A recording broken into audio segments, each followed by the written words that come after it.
जी theorems जो थी 1.1 exercise की वो फिनिश हो गई हैं। ये आपका नेक्स्ट टॉपिक क्या है, रीमन इंटीग्रल। ठीक है, इसमें आपको दो ही डेफिनेशंस याद करनी है। सबसे पहले तो देखो एफ को हमने एक रियल वैल्यूड बाउंडेड फंक्शन लिया, क्लोज्ड इंटरवल क्या है हमारा ए बी। फिर अगर हम एम और कैपिटल एम अगर हम इनको इनफीमम और सुप्रीमम मानते हैं तो ये हमने पीछे थ्योरम भी करी थी कि L F P U F P किसके बीच लाई करेगा, M B minus A M capital B minus A, वही थ्योरम है सेम। अब यहाँ पे आपने क्या पढ़ना है, यहाँ आप दो इंटीग्रल के बारे में पढ़ोगे, एक तो होगा लोअर इंटीग्रल, एक होगा हमारे पास अपर इंटीग्रल। ये चीज़ ध्यान रखनी है, जब हम लोअर इंटीग्रल की बात कर रहे हैं तो ए जो हमारी लोअर लिमिट है वहाँ पे बाहर आएगा, अपर इंटीग्रल की बात करते हो तो बी पे बाहर आएगा। ठीक है, अब देखो कहते क्या हैं, जब हम सारे के सारे लोअर सम्स पे जितने भी हमारे पास लोअर सम्स हैं एल एफ पी, अगर हम उन पे सुप्रीमम ले लेंगे तो वो क्या बन जाएगा, लोअर इंटीग्रल। और अगर हम अपर सम पे इनफीमम ले लेंगे तो वो क्या बन जाएगा, अपर इंटीग्रल। इसको हम लिखते कैसे हैं, देखो लोअर इंटीग्रल की बात हो रही थी तो ए बार से लेके बी तक गए हम एफ डी एक्स, तो ये लोअर इंटीग्रल हो गया हमारा और ये क्या हो गया हमारा अपर इंटीग्रल। अब लोअर इंटीग्रल का क्या मतलब होता है, लोअर सम्स पे सुप्रीमम ले लेना। अभी क्वेश्चन करेंगे उसमें क्लियर हो जाएगा। पहले हम लोअर सम निकालते हैं फिर हम उनका सुप्रीमम ले लेते हैं।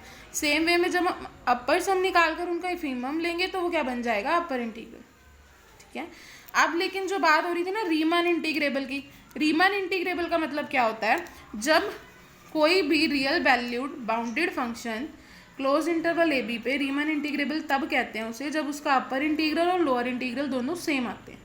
ठीक है, जब आपका लोअर इंटीग्रल और अपर इंटीग्रल सेम हो जाएगा उस केस पे आप फंक्शन को क्या कहोगे कि वो रीमन इंटीग्रेबल फंक्शन है। यहाँ से कंडीशन क्या बनती है, A C B F D X किसके इक्वल हो गया। अब देखो लोअर इंटीग्रल अपर इंटीग्रल, हम इसको कॉमन कैसे लिख देते हैं, simple A C B F D x.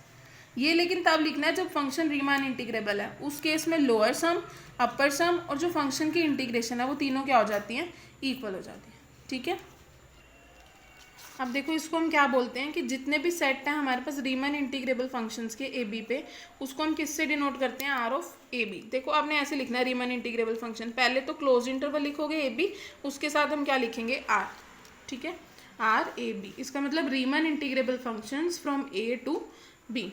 एक और चीज़ इंपॉर्टेंट है, ये ध्यान रखनी है कि अगर आपके पास एफ रीमन इंटीग्रेबल फंक्शन है, किस पे है, क्लोज इंटरवल ए बी पे, वो कब होगा, ये तो आपको पीछे भी बताया, लोअर इंटीग्रल अपर इंटीग्रल और जो उनकी कॉमन वैल्यू है।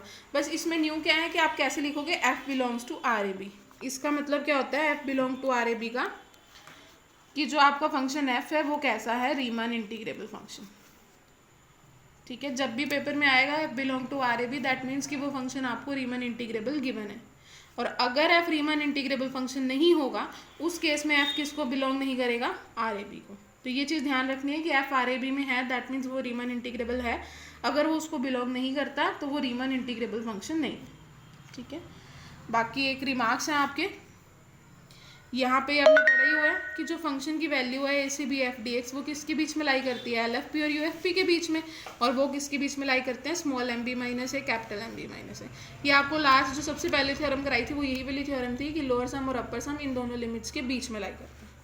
ठीक है, सेकेंड देखो क्या है, कहते हैं कि ज़रूरी नहीं है कि हर बाउंडेड फंक्शन इंटीग्रेबल होगा।